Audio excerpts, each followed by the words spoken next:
sudah mandi apa belum? Kita harus menjaga kebersihan kita. Karena Allah itu sangat menyayangi hambanya yang bersih. At-tuhuru syatrul iman. Kebersihan itu adalah sebagian dari iman kita. Apalagi saat ini sedang marak-maraknya wabah penyakit, maka kita dianjurkan untuk selalu membersihkan diri, yaitu dengan mencuci tangan dan menyempurnakan wudhu kita. Sebelum belajar, marilah sama-sama kita berdoa supaya Allah membukakan pintu hati kita untuk menerima pelajaran kita pada hari ini. Bismillahirrahmanirrahim. Rabbi zidni ilman warzuqni fahman waj'alni min ibadikas sholihin. Amin. Allahumma bika asbahna wa bika amsayna wa bika nahya wa bika namutu wa ilaikan nusyur. Nah, sekarang antum kan sudah kelas 4 nih. Pada kelas 4 ini, hifzul Al-Quran kita adalah menghafal juz 1 atau surat Al-Baqarah. Ya, surat apa Malimah? Al-Baqarah. Surat Al-Baqarah. Nah, sebelum kita melanjutkan menghafal surat Al-Baqarah, ada baiknya kita mengulang atau kita memurojaah ayat-ayat yang terlebih dahulu yang sudah kita hafal. Mari sama-sama kita memurojaah surah Abasa ayat 31 sampai 42. Bismillahirrahmanirrahim. Wa fakihatan wa abba mata'an lakum wa li'an'amikum. فَإِذَا جَاءَتِ الصَّاخَّةُ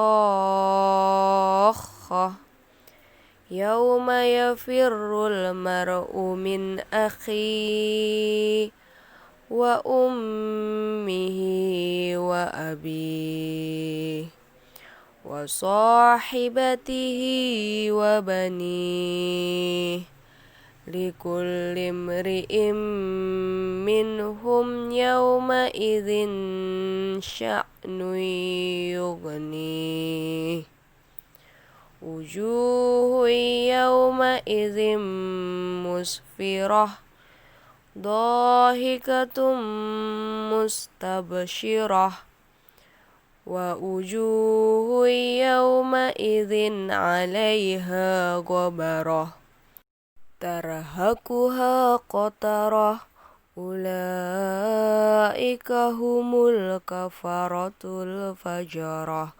Shadaqallahul azim.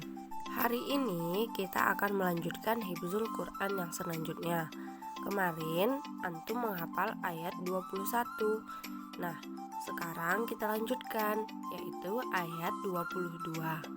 Sebelum kita menghafal, terlebih dahulu, mu'alimah akan menjelaskan tajwid pada ayat tersebut, sehingga nanti ketika kalian menghafal sudah sesuai dengan hukum bacaannya atau tajwidnya.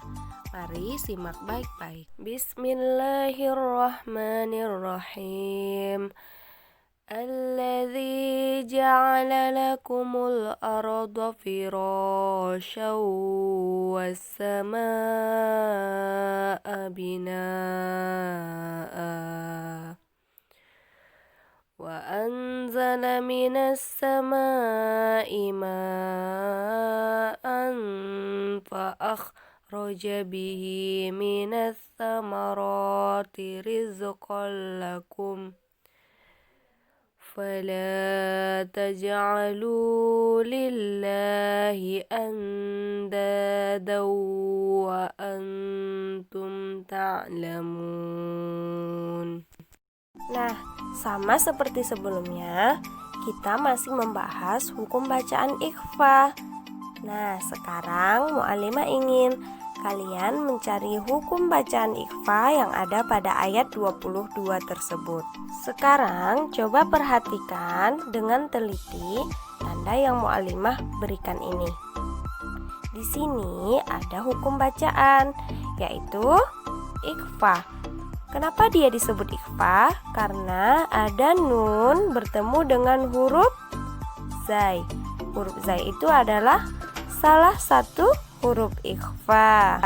Selanjutnya coba perhatikan ini. Di sini ada tanwin bertemu dengan huruf fa. Huruf fa juga merupakan salah satu huruf ikhfa. Lalu ini juga diperhatikan. Di sini ada huruf nun mati bertemu dengan huruf da.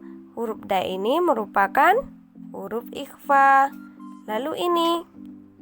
Di sini juga ada huruf nun mati bertemu dengan huruf ta. Hukum bacaannya juga ikhfa. Jadi di sini ada 4 hukum bacaannya ikhfa, yaitu yang pertama nun mati bertemu zai, yang kedua tanwin bertemu huruf fa, yang ketiga nun mati bertemu huruf dal, yang keempat nun mati bertemu huruf ta. Setelah mengetahui hukum bacaan ayat 22, sekarang kita akan menghafal ayat tersebut. Caranya, mu'allimah bacakan sekali, lalu antum ulangi sebanyak 3 kali. Bismillahirrahmanirrahim. Alladzi ja'ala lakumul arda firasyan was samaa'a binaa'a wa anzala minas samaa'i ma'an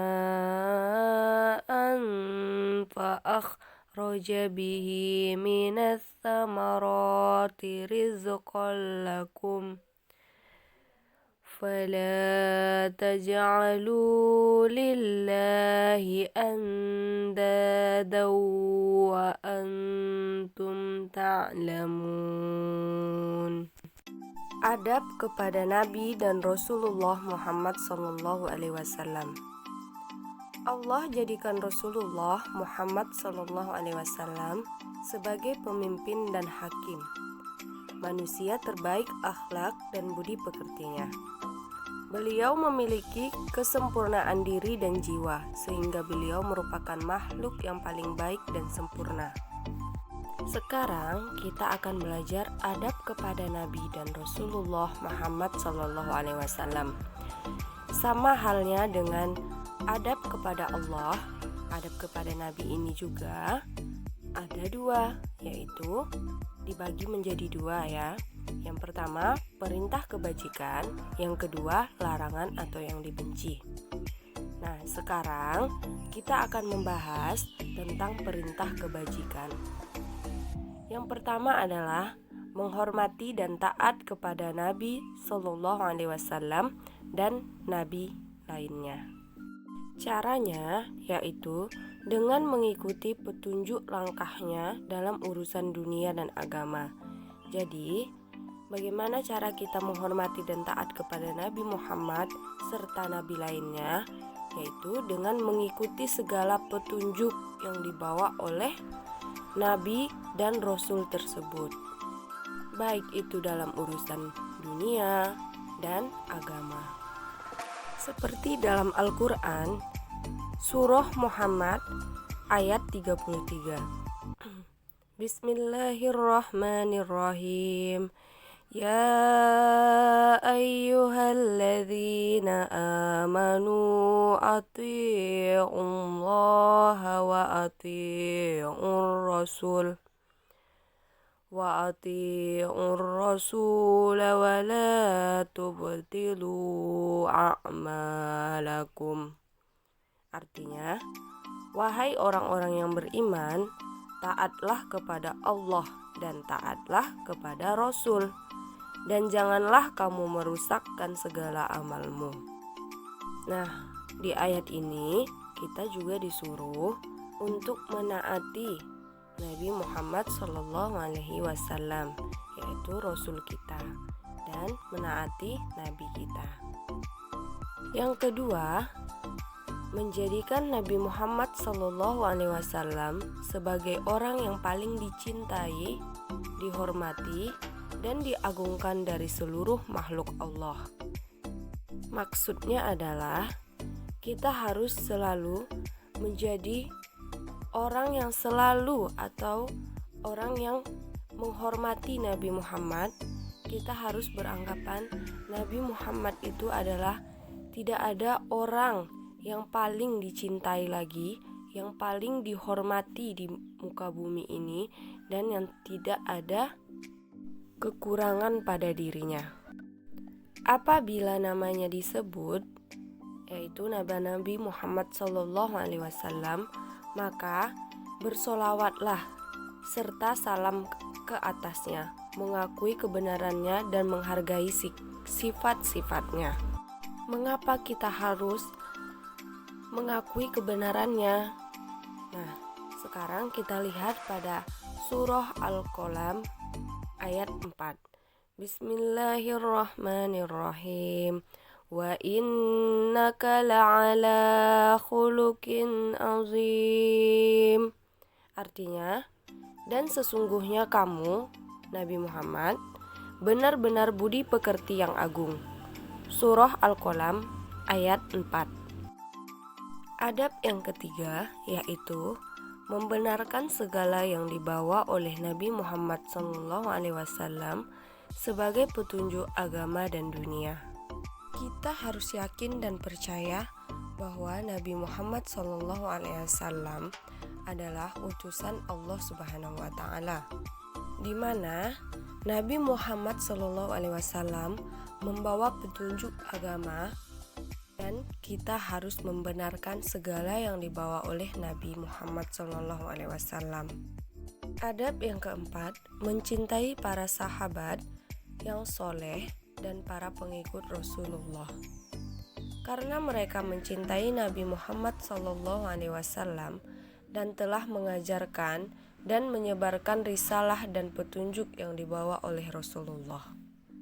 Jadi, kita juga tidak hanya harus mencintai Nabi dan Rasulullah, tetapi juga mencintai para sahabat yang soleh dan para pengikut Rasulullah SAW. Yang selanjutnya, larangan atau yang dibenci.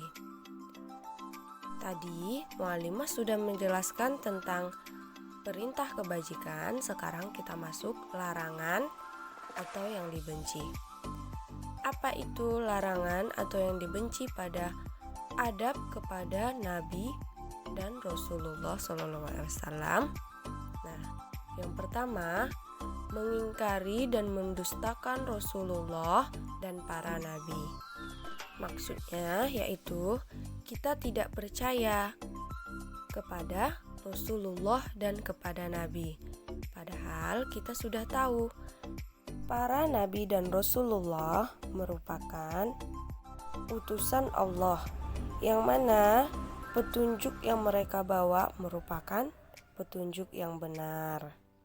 Yang kedua, meremehkan, memperolok-olok dan mempermainkan ajaran dan petunjuk Rasulullah dan tauladan para nabi. Jadi, kita dilarang untuk meremehkan, memperolok-olok dan mempermainkan ajaran serta petunjuk Rasulullah dan tauladan para nabi. Umat Rasulullah SAW